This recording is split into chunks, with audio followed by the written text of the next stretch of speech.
Balade en France, le plus grand festival de la gastronomie française, a réussi lors de ses 4 précédentes éditions organisées à Hanoï en 2018, 2020, 2023 et 2024.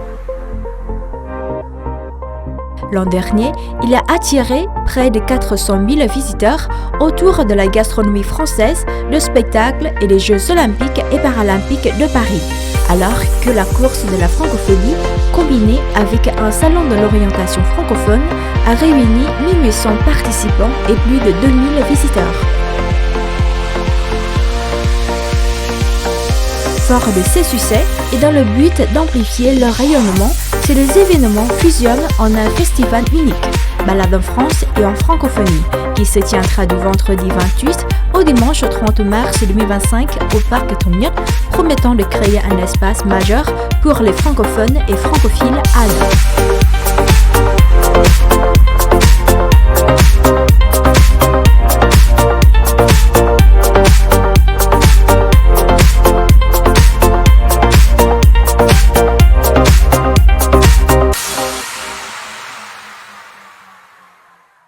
Alors pour cette 5e édition de Balade en France, nous avons décidé de l'élargir et de l'appeler cette année Balade en France et en francophonie, afin d'élargir cet événement qui est un événement autour de la gastronomie française, pour faire découvrir la gastronomie et la culture française, de l'élargir au monde de la francophonie, bien plus vaste. Pourquoi l'avons-nous fait? C'est tout simplement parce que cette année, depuis le mois d'octobre dernier, la France assume pendant 2 ans la présidence tournante de l'Organisation internationale de la francophonie. Le 19e sommet s'était tenu à Paris au mois d'octobre dernier. Le secrétaire général, M. Tholam, avait représenté le Vietnam à cette occasion. Et donc nous souhaitions profiter de Balade en France pour montrer aussi l'importance de la francophonie pour le Vietnam.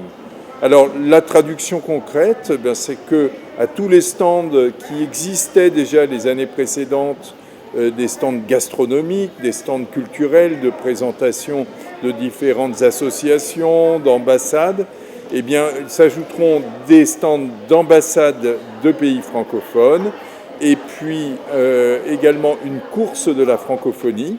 Donc où nous invitons le plus grand nombre, des plus jeunes aux plus âgés, à venir courir avec nous pour la francophonie. Et puis il y aura également un salon d'orientation universitaire qui permettra aux jeunes de mieux appréhender toute l'offre de formation qui existe francophone ici au Vietnam, puisqu'il y a plusieurs dizaines d'universités qui ont des formations francophones, et puis à l'étranger, en France et dans les autres pays francophones.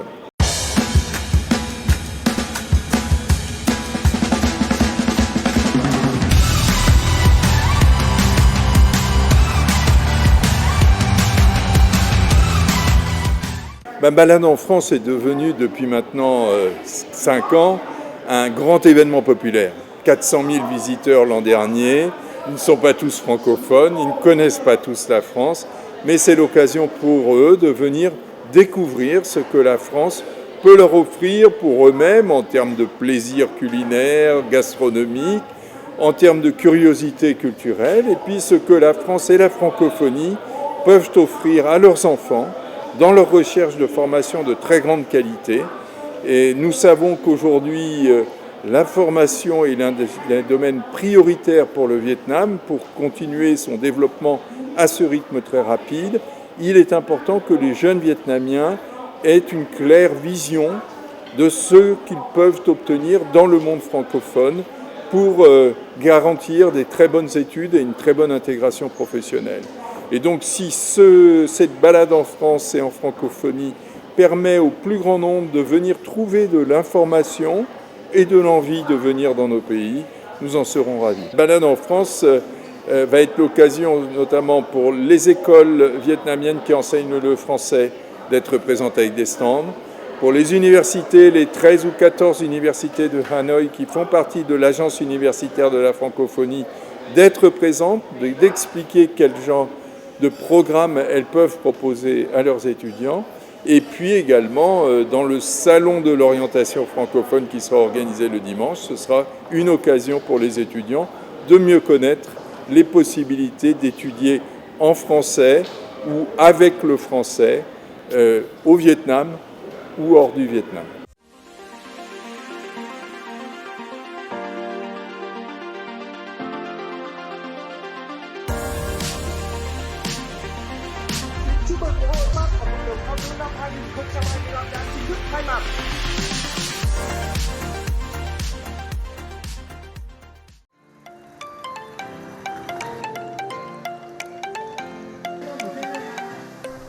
Les francophones et francophiles se sont finalement retrouvés dans un véritable voyage culinaire et culturel au cœur de la capitale. L'événement Balade en France et en francophonie 2025 a rencontré un franc succès, attirant près de 500 000 visiteurs.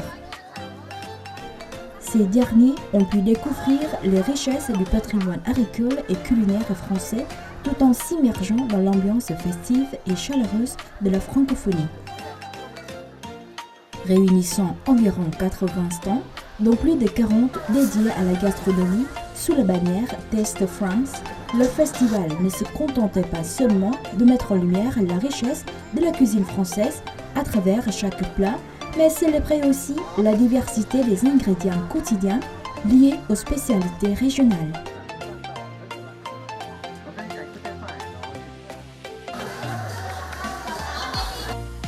Les produits laitiers français sont désormais bien connus dans les cuisines vietnamiennes. Ainsi, cet événement a permis aux visiteurs de savourer des fromages délicieux, de marques françaises et d'une fraîcheur incomparable. Ils ont également eu l'opportunité d'acheter des produits d'exception directement au cœur de cet espace culinaire.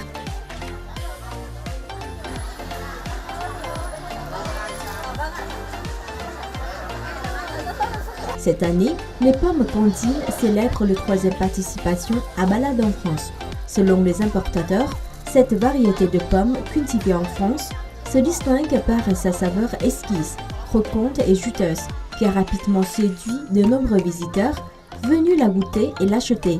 Les pommes cantines sont désormais distribuées dans le réseau de supermarchés Winmark et se sont imposées comme l'une des marques de pommes les plus appréciées des consommateurs vietnamiens. Cette année, l'importateur et Winmark ont offert de nombreuses promotions attrayantes permettant aux visiteurs de profiter pleinement de cette édition 2025.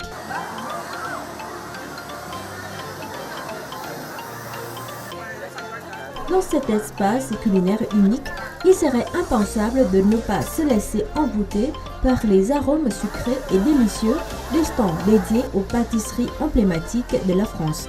Depuis plusieurs années, la marque Saint-Honoré s'est imposée comme une référence incontournable pour les passionnés de douceur française. C'est ainsi que son stand a inévitablement attiré une foule de visiteurs, impatients de goûter à ses créations savoureuses.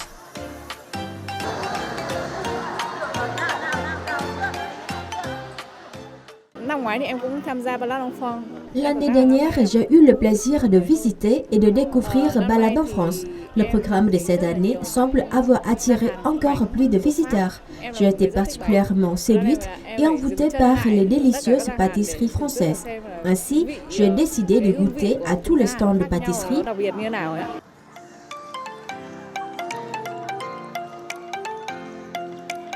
Les démonstrations culinaires de chefs professionnels ont plongé les participants dans une expérience gastronomique des plus fascinantes. Ce fut également une opportunité unique de découvrir l'art culinaire français au stand Taste France, représentant officiel du ministère de l'Agriculture et de la Souveraineté alimentaire de la France. Les chefs ont amené les visiteurs dans un voyage sensoriel à travers les produits emblématiques de la France, tels que le lait, le chocolat, le pain, la fromagerie, la charcuterie, les fruits, le vin et les boissons alcoolisées. Lors de cette édition, le chef Zac Chuong a émerveillé les convives avec une sublime purée de pommes de terre au fromage garnie de charcuterie, offrant ainsi une expérience gustative inoubliable. Préparée avec des ingrédients frais et de qualité, cette recette, à la fois simple et savoureuse, a été soigneusement expliquée par le chef Zac Chuong. permettant à chaque visiteur de pouvoir recréer ce plat dans le confort de leur propre cuisine.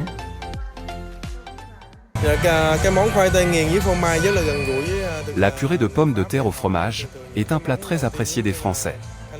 Ce mets est souvent accompagné de diverses entrées, dont des charcuteries, dégustées en apéritif avec un verre de vin. En flânant au festival cette année, vous pourrez savourer de nombreuses spécialités traditionnelles françaises. De nombreux Français sont également venus ici pour vivre cette expérience culinaire. Au-delà d'une célébration gastronomique riche et savoureuse, Balade en France et en francophonie s'est révélé être une véritable escale artistique où le public a pu s'immerger dans une atmosphère musicale captivante. L'événement a mis en lumière des performances vibrantes de jeunes artistes, vietnamiens comme francophones, ainsi que des spectacles hauts en couleurs proposés par les élèves des établissements francophones de Hanoï.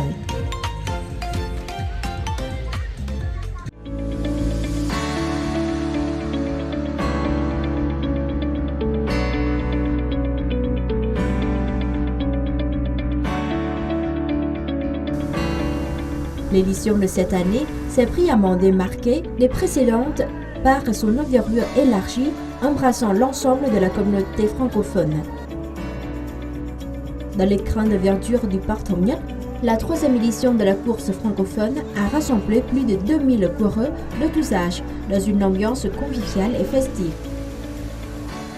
Ce qui a surtout augmenté, c'est la visibilité de l'événement, parce que cette année, grâce à l'ambassade de France et aux autres partenaires, le GADIF pour les ambassadeurs et les institutions francophones et l'OIF, nous avons construit un espace intégré qui concerne Balade en France et en francophonie, qui va durer 2 jours et sur lequel la course s'intègre.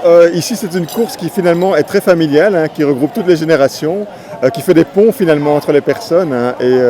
Et on l'a vu aussi dans une ambiance très festive, très chaleureuse, où règne finalement amitié, respect et compréhension. Bien plus qu'une simple compétition sportive, cet événement a constitué un véritable trait d'union entre les francophones et francophiles au Vietnam, porté par les valeurs fondatrices de la francophonie, solidarité, diversité et partage. Cette édition a été rythmée par des instants forts et mémorables. J'étais très fier parce que c'est quand même un bel effort. Donc là j'ai fait une course pas très grande, j'ai fait la 2,5, donc c'est une course assez intensive qui va assez vite. Mais je me suis très bien senti en passant la ligne d'arrivée, il y a beaucoup de monde, l'ambiance est super, donc je me suis vraiment très bien senti sur la course. Nous faisons tous partie d'un groupe de personnes passionnées par le sport et nous participons également pour soutenir les artistes que nous aimons et qui se produiront lors de ce festival. À travers ce programme, je souhaite transmettre le message que la santé est toujours la chose la plus importante. Avec la santé, nous pouvons accomplir tout ce que nous désirons.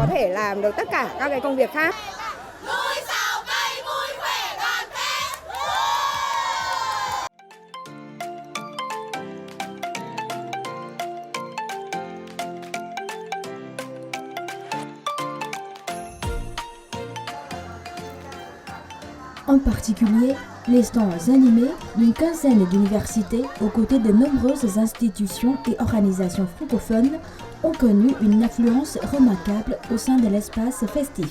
Enseignants et étudiants y ont présenté avec enthousiasme le programme de formation du et en français.